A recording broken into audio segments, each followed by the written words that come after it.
c'est indéniable. Donc, quel est votre ressenti après cette brillante victoire? Ouais, heureux, très très heureux, soulagé.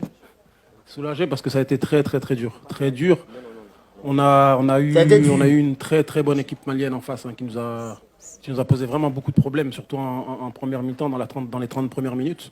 On a eu du mal à les empêcher de jouer comme on voulait, hein. L'objectif, c'était un peu d'empêcher ces relations-là qu'ils ont au milieu. On a eu du mal à le faire parce on était trop bas.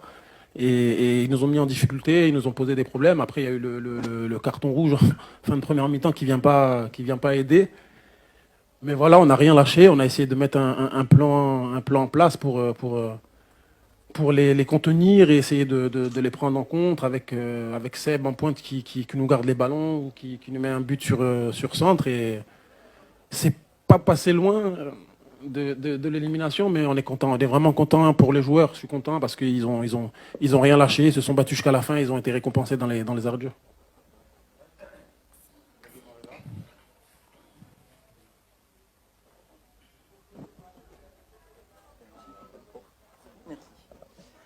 Bonjour Emers.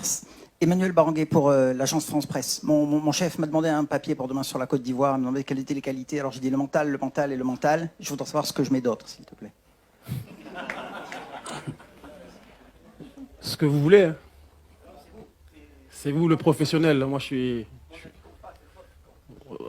Non, oui, le mental, c'est sûr que quand vous regardez le scénario du match, vous vous dites qu'on a été le chercher au mental, mais si vous réussissez à gagner à 10 contre 11 en étant mené 1-0 à 20 minutes de la fin, c'est qu'il n'y a pas que du mental. Je pense que tactiquement, on a été très très très bon.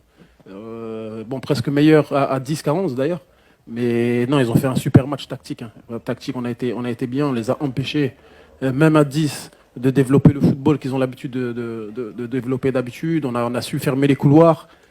Vraiment, sincèrement, tactiquement, on a fait un gros match.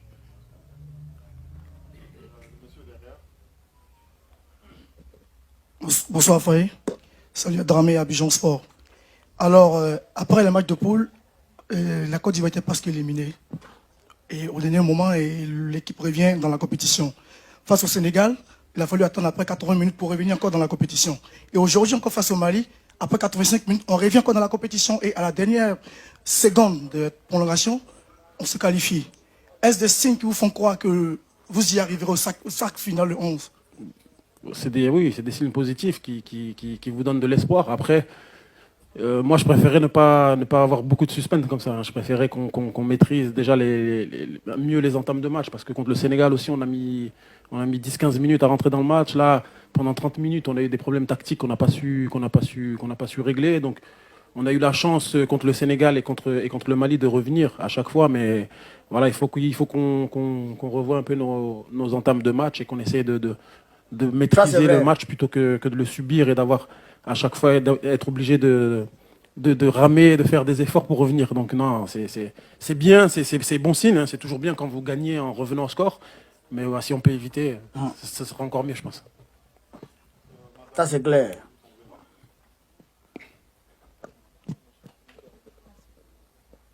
Dunia Mesli pour Africa Top Sport. Coach, vous avez fait 2 changements qui ont payé, mais on a senti quand même votre équipe en première période qui a été timorée. Comment vous expliquez que votre équipe a eu du mal en première période avec ce carton rouge et vous revenez, vos guerriers, ils ont été vaillants jusqu'au bout?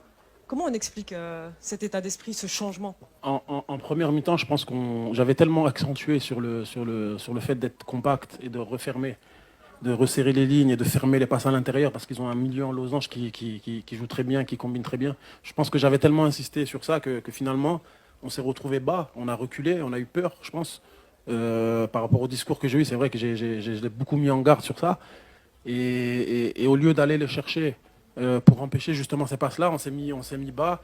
Et à partir du moment où ces joueurs-là ont du temps, ils sont très très forts et très dangereux. Donc on a subi un peu ça et ça a été mieux bizarrement quand on était à 10 parce qu'on n'avait plus peur de sortir dessus paradoxalement. Et à partir du moment où on sortait dessus, même à 10, on n'a pas forcément été mis en danger.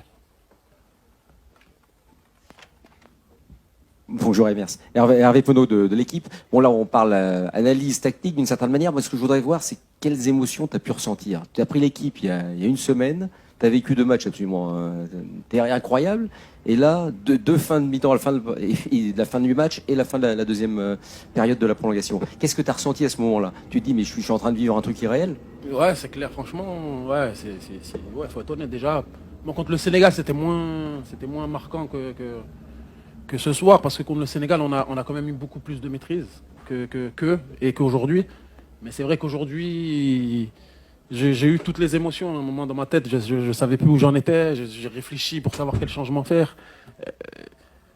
J'avais du mal à y croire. En plus, quand on prend le but à 20 minutes de la fin, je me dis, bon, là, ça va être très, très compliqué.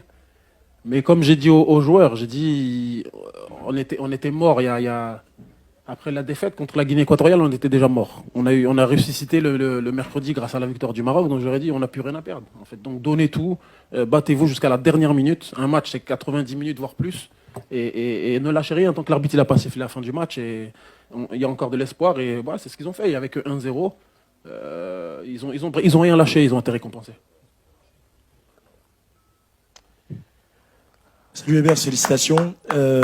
Bon, on a la tête dans les étoiles, mais il faut déjà se projeter vers mercredi et la demi-finale. Est-ce que tu t'attends justement à un match différent du Sénégal et différent du match de ce soir face à une équipe de RDC qui n'a pas perdu depuis le début et qui est vraiment solide? Après, quand vous arrivez en demi-finale, vous jouez contre des équipes qui ont de la qualité, parce qu'elles ne sont pas arrivées en demi-finale pour rien. Et c'est une très très bonne équipe qui travaille bien, comme leur coach le disait. Sincèrement, je vais me projeter, je vais me préparer pour ce match à partir de demain. On va tranquillement rentrer à l'hôtel. On va essayer de bien récupérer là pendant 2 jours et préparer le match du Congo qui sera un match différent. Tous les matchs ne se ressemblent pas, pardon. C'est une équipe qui est différente de celle du Mali, qui est différente de celle du Sénégal, qui a d'autres forces. Donc on va se préparer pour un match qui sera différent, parce que c'est une demi-finale, parce que c'est une place pour la finale qui va se jouer. Donc il faudra encore une fois tout lâcher pour ne pas avoir de regrets. Bonsoir coach, par ici. Cyprien Kwasi, journaliste à Abidjan.net. Coach, félicitations déjà.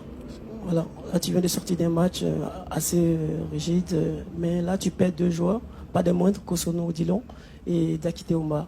Alors coach, la demi-finale, ça sera sans ces 2 guerriers, quand on connaît le style de jeu. Comment est-ce que tu prépares déjà ta demi-finale? Franchement, je ne sais pas encore. Bon, c'est 2 pertes. Hein. C'est 2 pertes parce que c'est des bons joueurs. Hein. Odilon, il revenait bien. Oumar, il nous apporte beaucoup par son envie, par sa puissance. Donc oui, ce sont 2 grosses pertes, mais après, on a 27 joueurs. On a 27 joueurs, dont 24 joueurs de champ. Donc on va digérer, on va se reposer, on va bien récupérer parce qu'on a fait 2 prolongations en 5 jours. Donc on va bien récupérer. Nous, avec le staff, on va bien analyser le Congo. On va regarder ce qu'on peut préparer pour jouer contre cette équipe et leur poser le maximum de problèmes. Et puis on jouera avec les forces présentes. Hein. On sait que Odilon et Oumar seront suspendus, mais on a d'autres armes. Amadou Al-Husseini Touré, Mali, coach, félicitations. Je ne minimise pas vos choix tactiques et autres, mais est-ce que vous ne pensez pas que votre collègue malien vous a presque offert la qualification en désorganisant juste 5 minutes à 5 minutes de la fin toute sa ligne défensive? Je sais pas. J'ai pas le temps de m'occuper du Mali et du coach du Mali. Moi. Je m'occupe de mon équipe et c'est déjà beaucoup.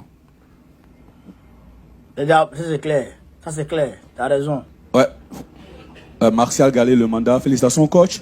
Tout à l'heure, vous avez dit qu'on a été bouffé un peu dans l'entame du match comme face au Sénégal. Mais tactiquement, vous avez joué en 4-3-3 face à une équipe du Mali qui est très bon au ballon, qui joue très bien au football. Pourquoi vous n'avez pas densifié plus ou moins votre entrée-jeu, si je peux me le permettre ainsi? C'est un choix tactique. Hein, je sais pas. On est parti avec trois milieux, mais on a demandé aux excentrés de venir aider en rentrant à l'intérieur et de pousser le Mali à jouer sur les côtés pour lancer le pressing. Donc bon, oui, quand vous regardez la composition sur la feuille, on était à 3 au milieu, mais quand vous regardez l'animation, c'était plus 5. On a essayé de le faire. Après, le Mali, c'est une bonne équipe. Hein. C'est pas étonnant qu'il nous ait posé des problèmes et il faut pas rougir du fait qu'il nous ait posé autant de problèmes parce que c'est une très très bonne équipe. Voilà, donc coach, on vous remercie et une nouvelle fois, félicitations. Ah ouais. Frère. Non, Faye. Ouais, c'est un 10. C'est un 10. C'est un chef. Vous avez entendu? À la dernière minute, quand il y a eu, comment on appelle ça, prolongation là, il leur a dit, ah les gars, on était déjà morts. Hein. C'est vrai qu'on est mené et tout. Là, on n'a plus rien à perdre. S'ils veulent, on n'a que 1000 buts. Allons égaliser. Allons égaliser puis en gagner. Et donc, c'est ce qui s'est passé. Et donc, ils ont foncé. Il a mis tous ses gars à l'attaque. Allez marquer petit. C'est un choix tactique. C'est le coaching qui a gagné ici. Encore une fois, j'ai dit bravo à Faye MS. Encore une fois, j'ai dit bravo à Faye MS. Encore une fois, je demande aux Africains de ne pas douter des compétences africaines. Nous avons des compétences. Nous avons des qualités. J'ai écouté François Azaoui la dernière fois. Qu'est-ce qu'il a dit? Il a dit quand lui il a été mis de côté dans l'équipe nationale de Côte d'Ivoire, il a été frustré. Parce que il s'est dit que comme il n'est pas blanc, donc les gens se disent qu'il n'a pas droit à l'erreur. Oui, alors qu'il n'a pas fait d'erreur. François Azaoui, il a fait son match sans encaisser même un seul but. En 2012, la Côte d'Ivoire n'a même pas encaissé même un seul but en coup de match. Même un, on n'a pas encaissé, même un. C'est pourquoi Kopa Barry a fini meilleur gardien. Meilleur gardien, bon, je ne sais pas si c'est beau, c'est Kopa, mais en tout cas, la Côte d'Ivoire a eu meilleur gardien. On n'a pas gardé le but. Zaoui, c'est Zaoui qui a fait ça. Et puis on arrive en finale. Même dans la finale, on n'a pas cassé but. C'est sur tir au but qu'on nous a enlevé. Donc, pour dire que, même si Everett n'était pas là, Zaoui il allait prendre couple là pour nous donner. Et donc, il fallait mettre en train de prouver. Lui, là, il a un mental d'acier. Là, il a un mental d'acier, il est fort. Et ses petits frères le respectent. Voilà. Donc, il faut qu'on reste avec ce gars. Il ne faut pas, on va attendre demain que l'équipe nationale, la fédération ivoirienne va chercher un autre entraîneur. Si vous n'êtes pas chercher un autre entraîneur, vous-même, c'est vous qui va coacher. Ce n'est pas l'équipe de Côte d'Ivoire qui va coacher. Ça, on vous dit ça en même temps. Nous, on reste avec Faye. C'est de ça qu'il s'agit. Du côté du Mali, j'ai dit bravo, j'ai dit félicitations au Mali. Tiens, le football là, c'est comme la sorcellerie souvent. C'est comme la sorcellerie. Je me rappelle, je crois 2007 ou 2008. 2007 ou 2008, je me rappelle, ou c'était à 2005, là, je ne sais pas trop encore. Le Milan menait Liverpool en finale. 3-0. Première période. 3-0. 3-0. Deuxième période, Lampard est resté au milieu, il a ouvert le score. Il a allumé le camp adverse. Non, pas Lampard, pardon. Stéphane Gérrard. Il a allumé. Frère, Lampard, c'est un maïsien. Lampard, Alonso et consort. Quand il a envoyé au roi, il a ouvert le score de l'autre côté. Frère, 3-1. Papa, 3-2. Papa, 3-3.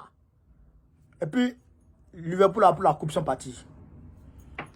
L'année qui a suivi, Milan, Liverpool, je me rappelle, il n'est pas Milan, Liverpool, non.